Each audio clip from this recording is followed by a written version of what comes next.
Pour avoir des grosses épaules, tu dois spammer les élévations latérales, faire des séries ultra longues avec des poids légers afin de viser la brûlure musculaire. Ces conseils, tu les as sûrement déjà entendus des tonnes de fois. Laisse-moi te dire d'emblée qu'ils sont totalement faux. Tout le monde est obsédé à l'idée d'avoir de gros bras et de gros pecs, mais niveau épaules, c'est pas trop ça. Alors que c'est littéralement la partie du corps qui a le potentiel de faire toute la différence au niveau de ton physique. Déjà quand on parle d'épaule, on fait référence en réalité à plusieurs muscles.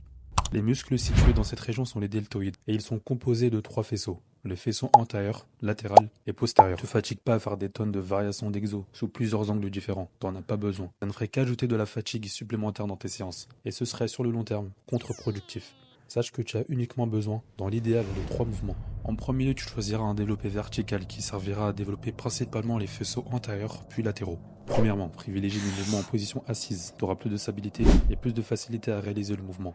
Choisis la simplicité si tu veux de meilleurs résultats.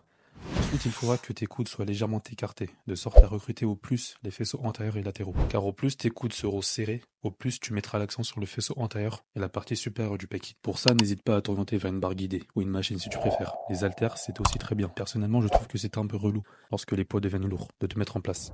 Bref, choisis ce que tu préfères parmi les trois. En deuxième, il te faudra un tirage horizontal. Tu penses peut-être que c'est pour muscler ton dos et tu as totalement raison. Cependant, les deltoïdes postérieurs sont également grandement ciblés si tu choisis le bon mouvement en l'effectuant correctement. Au lieu de faire du rowing penché dans lequel tu travailles tous tes muscles sauf le muscle souhaité, je te conseille un rowing sur banc incliné. En vrai, peu importe que ce soit aux haltères, à la barre ou même sur une machine, choisis ce qui te convient le mieux. Il faut juste que tu sois sur un support et que tu sois en mesure de réaliser une protraction puis rétraction des omoplates. Pas besoin d'être ultra strict sur le mouvement puisque tu devras t'entraîner lourd. Il est naturel qu'il y ait un petit peu de balancement vers l'arrière sur la face concentrique.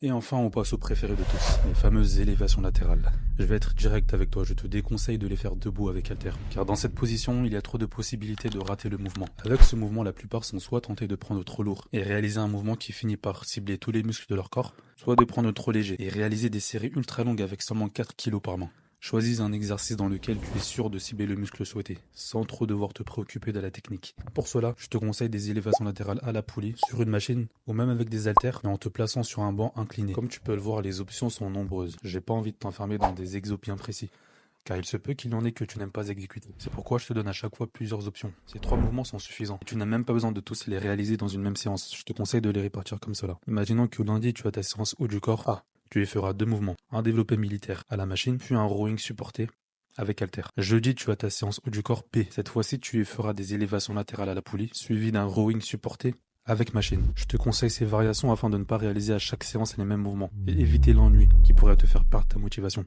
Entraîne-toi assez lourd, assez intensément et cible ces muscles au moins 2 fois par semaine. Exécute les mouvements correctement et sois constant. Et puis te pose pas trop de questions inutiles. Crois-moi que ça, c'est vraiment la solution pour enfin avoir des épaules larges et massives.